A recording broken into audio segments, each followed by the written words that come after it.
The stone chimney rose 14 feet above Ingrid Halverson's cabin roof in Montana Territory, just like every other settler's stack along Stillwater Creek. But in November of 1877, something else rose that made her neighbors stop their wagons and stare.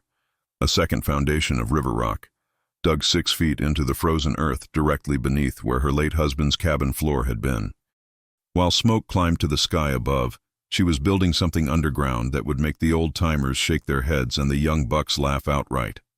They'd buried Lars Halverson in August, 3 months after a cottonwood log crushed his chest during a barn raising. Ingrid was 41 years old, childless, and according to the unspoken rules of the frontier, supposed to either remarry quickly or sell out and head back to civilization.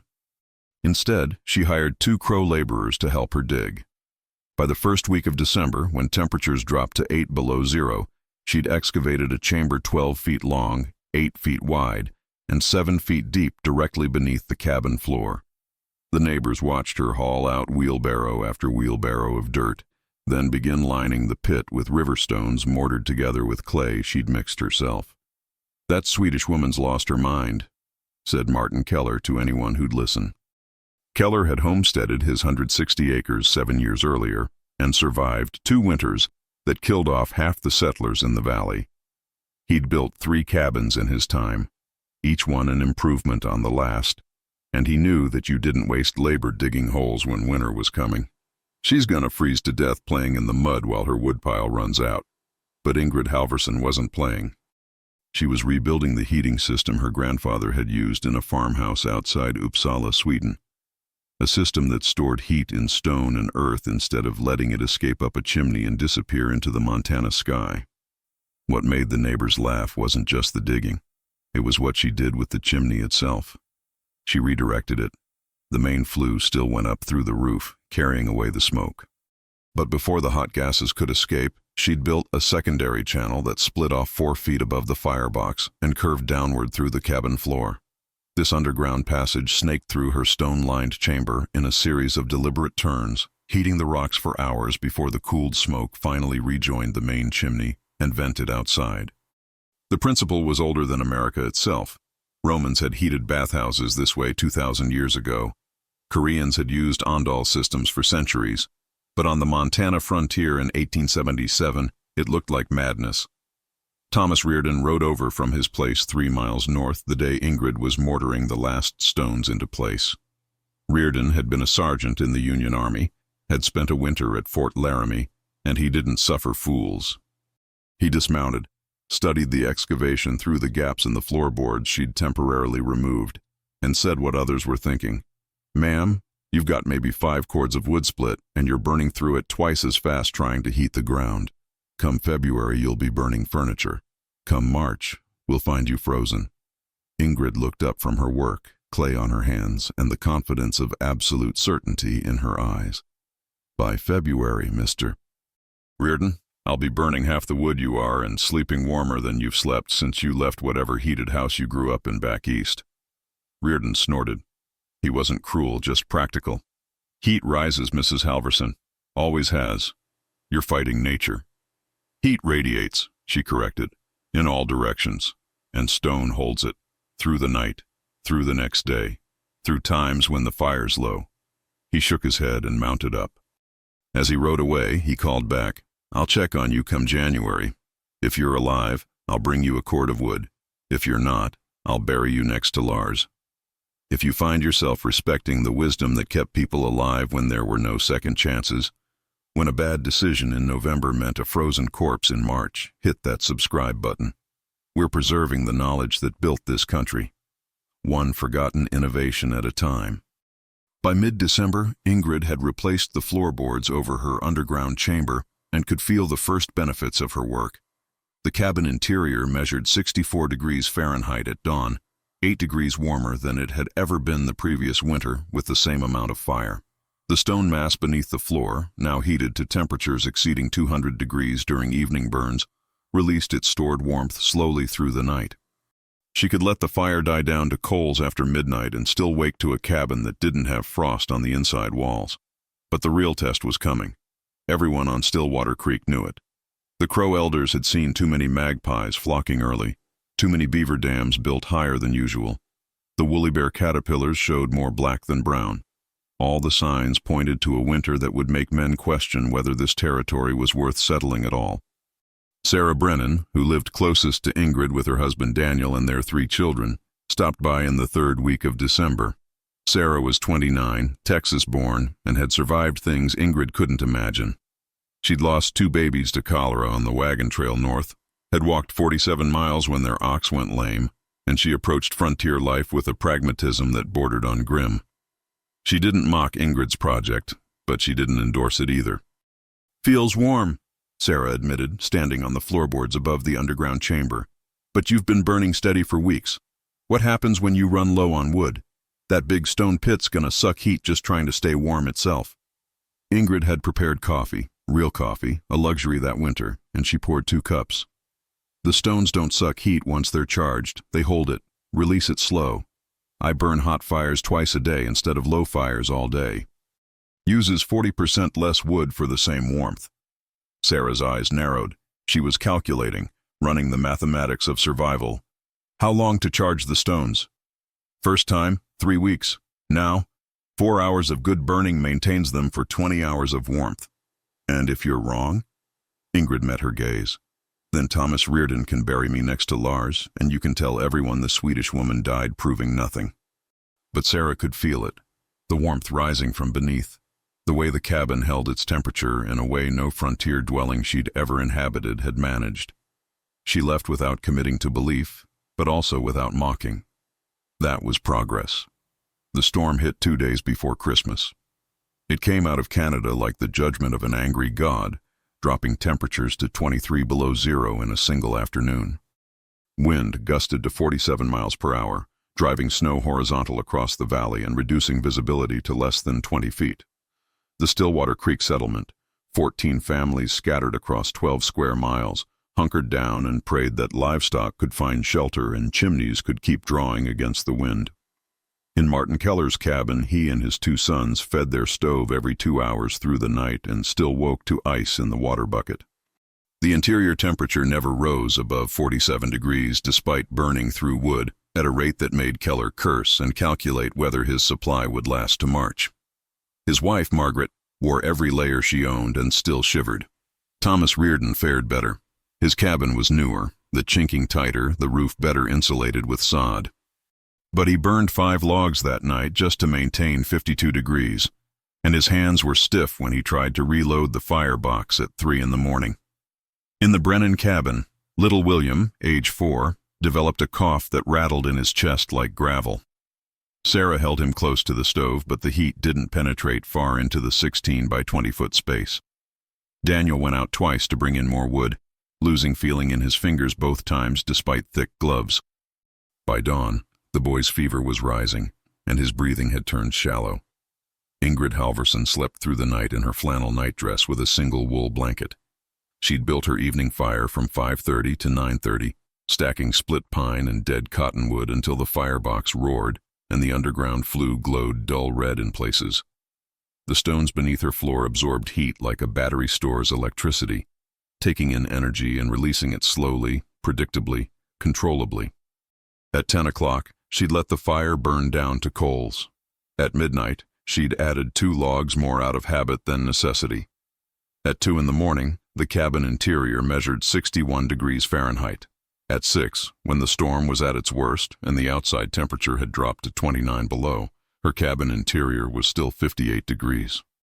She woke naturally, made coffee on coals that had lasted through the night, and went about her morning as if the worst blizzard in 5 years was nothing more than weather. When Sarah Brennan came running across the packed snow at 7:30, her shawl inadequate and her face raw with cold and fear, Ingrid already had the door open. One look at Sarah's expression told her everything. "William," Sarah gasped. "He can't breathe right. The cold's in his lungs." Ingrid didn't ask permission. She bundled herself in Lars's old coat, grabbed blankets and her medicine basket, willow bark, pine needle tea, dried elderflower, and followed Sarah through wind that tried to knock them horizontal. The Brennan cabin was 300 yards away, but it felt like 3 miles. Inside, the temperature couldn't have been above 40 degrees. Daniel was feeding the fire frantically, but the stove was small and the heat dissipated the moment it rose. Little William lay on a bed piled with every quilt they owned, his breathing raspy and irregular, his lips showing the faint blue tinge that meant his body was losing the fight to stay warm. Ingrid made a decision in 3 seconds. "Bundle him. Bring him to my place. Bring all the children." Daniel started to protest. It was 70 yards farther from their cabin than from where they stood, but Sarah was already wrapping William in wool and sheepskin. Martha, age 6, and Catherine, age 8, were crying from cold and fear. Ingrid took William herself, holding the boy against her chest, and led the way back through the storm. When they stumbled through her door, the contrast hit like a physical force. The Brennan family stood in the middle of the cabin, disbelieving, as warmth enveloped them from every direction. It wasn't just warm air from a stove. It was warmth rising through the floorboards, radiating from every surface, surrounding them with the kind of heat that penetrates to the bone. "Jesus, Mary," Daniel whispered. Ingrid laid William on her bed, which sat directly above the hottest section of the underground stone chamber. She removed his damp outer layers, wrapped him in dry blankets, and within minutes his breathing began to ease. The warmth wasn't just ambient, it was therapeutic, constant, the kind of enveloping heat that lets a body heal instead of just survive. Sarah touched the floor with her bare hand and jerked it back, not painfully hot, but warm as summer stone. How? The stones hold heat. They don't lose it the way air does. They give it back for hours, days if I maintain them right. The Brennan children stopped crying. Martha took off her mittens. Catherine asked if she could sit on the floor, and when Sarah nodded, both girls stretched out on the boards like cats finding sunshine. The storm lasted 3 days. Word spread fast in the way it does in isolated communities, where survival depends on knowing who's in trouble and who might have solutions. By the second day, 7 more people had crowded into Ingrid's cabin, not just for warmth, but because Thomas Reardon had ridden through the dying wind to tell Martin Keller what he'd seen, and Keller had set aside his pride long enough to admit they'd miscalculated. Ingrid's cabin, 16 by 20 feet like most homestead dwellings, now held 13 people. The temperature inside never dropped below 57 degrees. Her wood consumption, even feeding more people, was less than any other family on Stillwater Creek was burning just to keep 2 people alive. They weren't guests anymore by the 3rd day. They were witnesses. Martin Keller sat on the floor above the stone chamber and felt heat rising through 100-year-old oak planks that had been in Lars's family since Sweden. He was 53 years old, had built structures across 3 territories, and he was feeling something he'd only experienced once before, in a bathhouse in Philadelphia, where they'd heated water with boilers in the basement, and the warmth had come up through the floors like magic. "It's a hypocaust," he said finally, "like the Romans built." Ingrid nodded. "My grandfather called it a kakaloon system, tile stove heating with thermal mass. The Romans had the right idea 2,000 years ago. Korea still uses it. Russia uses it. We forgot it when we came here." Thomas Reardon, who'd been silent for 2 days, finally spoke. "How much stone did you move?" 4 tons, roughly, maybe more. River rock, mostly granite, dense, holds heat better than sandstone. And the flue system? How'd you keep the smoke from backing up?" She stood and lifted a floorboard, showing them the clay-lined channel that curved through the stone mass. Negative pressure still pulls it up through the main chimney, but before it escapes, it gives up its heat to the mass. I lose maybe 10% to backdraft, worth it for tripling my heat retention. Daniel Brennan, who'd been watching William sleep peacefully for the first time in 3 days, said what everyone was thinking.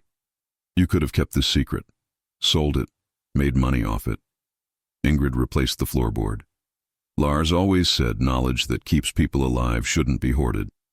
Besides, who'd I sell it to? We're all trying to survive the same winter. If that kind of generosity, that frontier ethic of shared survival, matters to you, if you believe in preserving the innovations that got people through times when failure meant death, subscribe now. Help us keep this wisdom from disappearing into forgotten history." The storm broke on December 28th. By New Year's Day, the temperature had risen to a manageable 12 above zero, and families returned to their own cabins. But something had shifted in the Stillwater Creek settlement. Martin Keller came back 3 days later with questions about excavation depth and stone type. Thomas Reardon brought measurements he'd made of Ingrid's flue system and asked permission to copy the design. Daniel Brennan showed up with his 2 sons and offered 2 weeks of labor to help Ingrid repair anything that needed fixing after hosting his family. By March, 4 other families had begun digging. Martin Keller went furthest. He excavated 8 feet down, lined his chamber with granite he hauled from a quarry 19 miles away, and built a flue system that meandered 32 feet through the stone mass before venting. His wife Margaret reported that they burned 60% less wood the following winter and slept in nightclothes for the first time since leaving Pennsylvania. Thomas Reardon took a different approach. He built his system into a new cabin rather than retrofitting an existing one, incorporating the thermal mass into the foundation walls themselves. He'd done mathematics, calculated heat loss per degree of temperature difference, thermal conductivity of different stone types, optimal flue velocity. His cabin stayed above 55 degrees for 36 hours after the fire went out completely. But the real proof came the following January, 15 months after Ingrid had started digging. Another storm hit, not as severe as the Christmas blizzard of 1877, but cold enough and long enough to test every structure in the valley. This time, 5 cabins along Stillwater Creek maintained interior temperatures above 55 degrees, while burning half the wood the others consumed. Children didn't get sick. Fingers didn't freeze reloading stoves at midnight. The families with underground thermal mass systems went from survival mode to comfortable living. The ones without came asking questions. By 1880, when the census taker rode through recording homestead improvements, he noted something unusual in his log. Settlement along Stillwater Creek shows advanced heating systems not observed in other Montana Territory locations. Settlers report 40 to 60% fuel savings using stone mass heating with redirected chimney gases.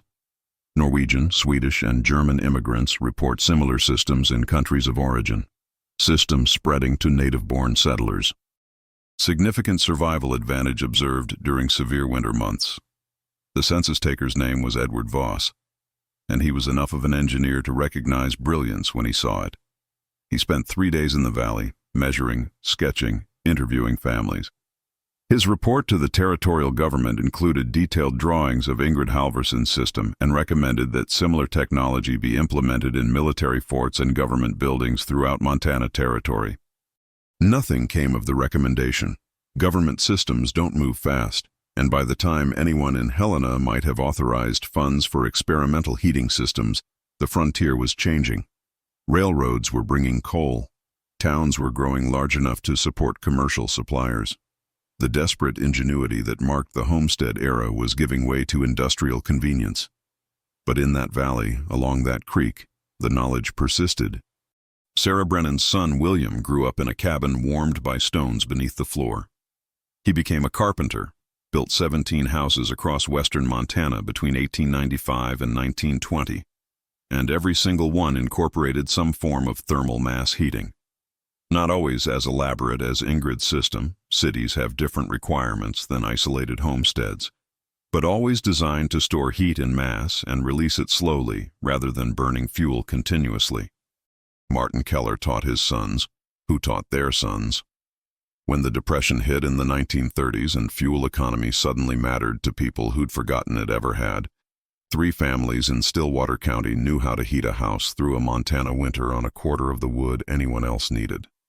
Ingrid Halverson lived in her cabin until 1891, when she was 55 years old. She sold the property to a German couple newly arrived from Bavaria, showed them how the system worked, and moved to Helena to live with a niece. The German couple, the Schmidts, maintained the system for 32 years. When they sold in 1923, the new owners, who'd grown up with coal furnaces and steam heat, covered over the underground chamber and installed a conventional stove. But the stones were still there, 4 tons of granite in a 7-foot deep cavity beneath floorboards that someone nailed shut without understanding what lay below. In 2019, a couple from Seattle bought the old Halverson property as part of a Montana Land Trust acquisition. They were historians, interested in frontier architecture, and when they began restoration work, they found something unusual. Floorboards that ran warmer than they should, even in winter, even without heat. They pulled up the floor. 4 tons of granite, still in place after 142 years. Clay-lined flue channels, partially collapsed but unmistakable in purpose. A heating system that had kept people alive when alive wasn't guaranteed, that had cut fuel consumption in half when fuel meant the difference between survival and death. They documented everything, contacted Montana State University's Department of History. A graduate student named Maria Chen wrote her thesis on thermal mass heating systems in frontier Montana, using the Halverson cabin as her primary case study. She tracked down descendants of families who'd implemented the system, found Edward Voss's original census report in territorial archives, and pieced together the story of how one widow's innovation had spread through a valley and saved lives that winter had intended to claim. The physics were simple. Heat capacity of granite, 0.20 calories per gram per degree Celsius. A 4-ton mass heated to 200 degrees Fahrenheit and surrounded by insulated earth loses heat slowly enough to warm a cabin for more than 24 hours.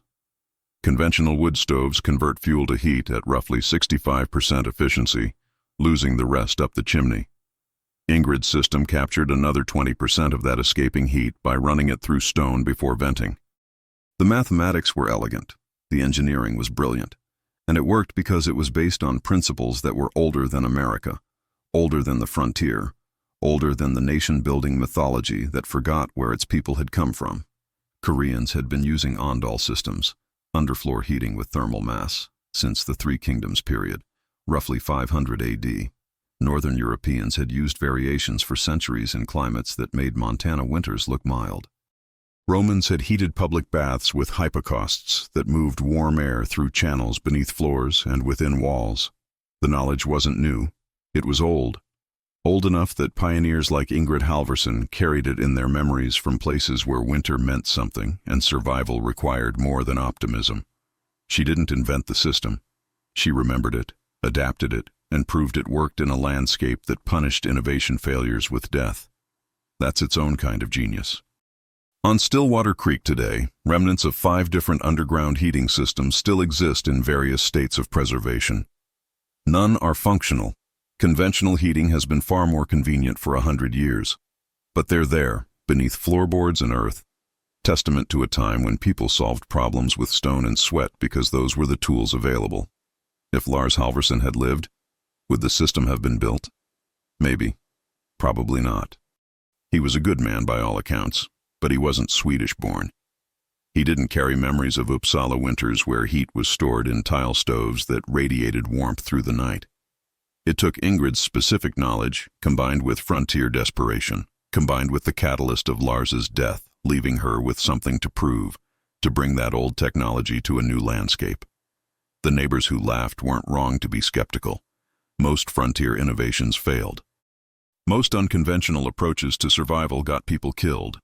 The wise money was on traditional methods because traditional methods had survival rates that could be calculated. Martin Keller wasn't cruel when he doubted her system. He was experienced. Thomas Reardon wasn't arrogant when he said heat rises and fighting nature was foolish. He was applying principles that had kept him alive at Fort Laramie. They were wrong because Ingrid Halverson knew something they didn't. Not something new. Something old. Something that worked before anyone had drawn borders on maps or called territory American. And when winter came hard enough to kill, old knowledge proved itself one more time. That Christmas of 1877, when little William Brennan lay in a warm bed above 4 tons of heated granite and his breathing returned to normal and his fever broke, nobody was laughing. They were learning. And learning on the frontier was how you survived long enough to teach the next generation. Ingrid Halverson died in Helena in 1908 at age 72. Her obituary in the Helena Independent made no mention of heating systems or underground chambers, or the winter she kept 13 people alive on less wood than most families burned keeping 2 alive. It called her a longtime resident and widow of pioneer Lars Halverson, and noted that she was survived by various nieces and nephews. But on Stillwater Creek, people remembered. When Martin Keller died in 1903, his sons told stories at the funeral about the Swedish widow who dug a hole beneath her cabin and proved everyone wrong. When the Brennan family gathered for Sarah's 80th birthday in 1928, Someone mentioned the winter young William nearly died and how warmth rising through floorboards had saved him. Stories like that don't make history books. They live in family memory, fade with generations, disappear when the last person who knew someone who was there dies without passing it on. That's how knowledge gets lost. Not dramatically, not in fires or floods, just gradually, as people forget that anyone ever knew. But sometimes, not often, but sometimes, someone digs beneath an old floorboard and finds 4 tons of granite that shouldn't be there. And the questions start, and the research begins. And a story that was almost lost gets told one more time. If you want to be part of preserving these stories, if you believe that frontier ingenuity and immigrant wisdom and the kind of problem-solving that kept people alive in impossible conditions deserves to be remembered, subscribe. Help us make sure that what Ingrid Halvorsen knew, what she built, what she proved on Stillwater Creek in Montana Territory in the winter of 1877, doesn't disappear into the silence that swallows most human achievement. Hit that like button if this story meant something to you.